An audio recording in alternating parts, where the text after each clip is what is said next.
Hello everyone, Charles Watts here, the Arsenal correspondent at Goal, joining you from my car, which can only mean one thing. I am at London Colney, Arsenal's training centre. We've just been speaking to Mikel Arteta in his pre-match press conference ahead of tomorrow night's game against Southampton. Some interesting stuff from Mikel, so I thought I'd come in here and just talk you through what he's had to say today. We'll have a look towards that game towards the end of the video, and I'll go through who I think might well start it. But we'll start on the big news. Probably you'd have to say it's Mikel's comments on William Saliba. Not the most encouraging comments, you have to say, when it comes to Saliba and his potential fitness. He says, the picture hasn't changed from last week. Regarding William, we still have to wait a little bit more. He is not progressing as quick as we hoped. It's a bit delicate, and we want to be very certain when we push him that he is ready to absorb the load and the risk that we will take at that moment. And it's not possible to do that yet. So not ideal there from Mikel when talking about William Saliba. He was then asked, look, a couple of weeks ago, we asked you, do you think he'll play again this season? And you were quite positive about that. Are you still positive that we will see William Saliba again this season? And he said, I don't know. It's a bit early to do that. Probably next week we are going to have more certainty. There is some evolution. He is doing more activity, but he is not there yet to throw him on the pitch at the level that the sessions demand to compete in this league. Now, this is sort of going back on what I said yesterday in yesterday's video. This is a really difficult injury for Arsenal to manage, and they're trying to do it. They're trying to get him ready to play, even if it's not every game. You know, it plays some part in this title run-in. And as I said yesterday, I don't think we're at a sort of position with Saliba that if he does play, that we'll see him come back into the team and then stay in the team for the rest of the season. It feels like it's a game. If they are going to get him fit, they're going to patch him up for 1 or 2 matches to try and help Arsenal get over the line in the title race. Obviously, he's not playing tomorrow against Southampton. That's not going to happen. I would be very surprised now if he plays against Manchester City. You never know, and I wouldn't rule him out by any means. But, I mean, he hasn't trained. He's not training yet. He hasn't played in a long time now. He's missed the last 4 Premier League games. We've had an international break during that as well. So to bring him in and throw him straight in at the Etihad, I just think that's a huge, huge risk. It doesn't matter how good you are, what player you are. That's a really big ask. So I would be surprised. I think we're going to have to accept that it's looking more and more likely that Saliba is not going to be involved against Manchester City, and Arsenal are going to have to either go with Holding or do something else. Personally, I think he'll probably stick with Rob Holding, but we'll have to wait and see. I think Holding will definitely start tomorrow night. I'd be surprised if he doesn't. And I think Zinchenko will start. Now, Mikel did talk about Zinchenko, and he said, we will see with him as well. It's not certain. It's a muscular injury, and it needs some time to heal, and we are not there yet. We will see on that one as well. We're not there yet. He was then asked a little bit more about him, and he said, look, time will tell with Zinchenko. Now, I think this is more classic Mikel Arteta, just keeping his cards close to his chest before a game, because look, Zinchenko trained yesterday, so. And from my understanding, he is fit and he will play against Southampton. So I think Mikel was just doing a little bit of a sort of manager talk when it came to him and talking about his injury. So I'd be very surprised if we turn up at the Emirates tomorrow night and Zinchenko isn't in that starting 11. But we'll wait and see. You do have the game against Manchester City to think about on Wednesday night. So if there is a slight issue with Zinchenko, do you decide to err on the side of caution at home to Southampton, where you would think Arsenal have got enough to get through even if he doesn't play? But look, he's training, and so I think he's fit, and I think he plays tomorrow night. I'd be very, very surprised if he doesn't. So worrying news about Saliba. I wouldn't be too worried about what Mikel had to say about Zinchenko, though. I think that's more him just maybe playing a little bit of games with the media and potentially anyone who's listening. Elsewhere, some interesting stuff. He's talked a lot about Bukayo Saka and the issues he's had to deal with since the penalty miss at the weekend. Obviously, Saka disgracefully receiving racist abuse once again on social media after that penalty miss. I just don't understand what goes through people's heads.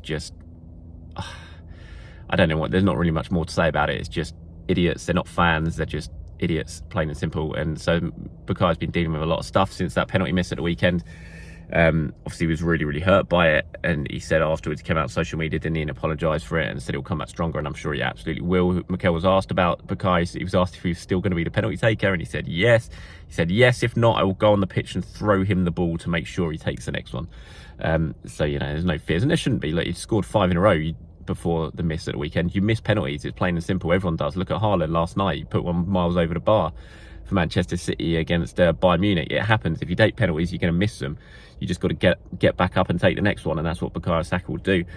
Mikel was sort of expanded on it a little bit. He said, look, experiences help him. Obviously, what he went through with England was tough, but in a different way. It was something beautiful and a great experience for him. I think that's helped him, not only him, but the people around him as well, to understand what the reaction has to be, the support and protection that he needs to go again. And look, Saka will respond. He will bounce back from this. He's had to deal with a lot harder things than missing one penalty against West Ham. And I'm absolutely convinced that we'll see Bukayo Saka at his best tomorrow night. I wouldn't be surprised if he scores and he really responds in the way that we've seen Bukayo Saka do in the past. So I haven't got any worries when it comes to him. Elsewhere, I asked Mikel, I said to him, look, there's been a lot of headlines since the draw against West Ham. Lots of people have been having their say. Lots of people have been saying you are bottling it, you're cracking under the pressure. And I asked him, do you find that a bit disrespectful given what this team have done this season? And I thought his answer was quite interesting. He said, look, those are opinions and we have to respect that. When you set the standards and expectations, you have to maintain them. To every single game in the Premier League is extremely difficult. It's not like you lost 5 games in the last 6 and you're in this situation. You've just drawn 2 matches and you play 2 very difficult fixtures away from home. But when you are there, everybody expects you to win. The necessity to win the Premier League is you have to win almost every single game. That's the demands and that's what you have to accept. And that's what Manchester City bring to the table. Any other season, well, certainly before City and Pep Guardiola were in town, those wouldn't be bad results, even in a title race. You know, getting 8 points from your last 12, drawing against West Ham and Liverpool away from home. Not dreadful results by any means, but what City bring to this table is you have to be, if you're going to win the title, you literally have to be pretty much perfect. And Arsenal have been all season pretty much perfect, but still Manchester City are breathing down their necks. And that's what I spoke about in yesterday's video. I don't think Arsenal are bottling this at all. I don't think the last week has shown us, or the last 2 games have shown us that Arsenal are bottling anything.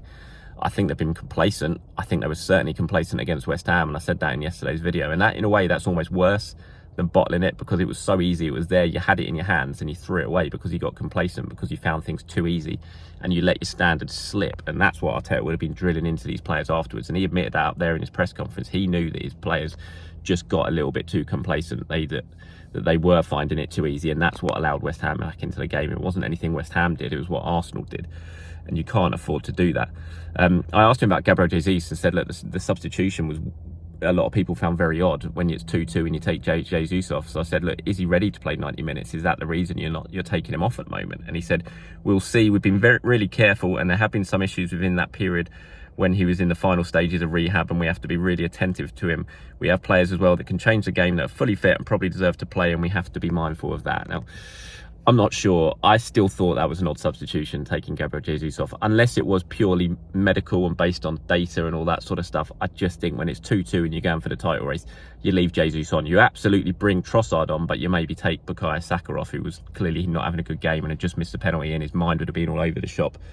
I think you leave Jesus on and you bring Trossard on, and you got more chance of scoring a goal if you do that.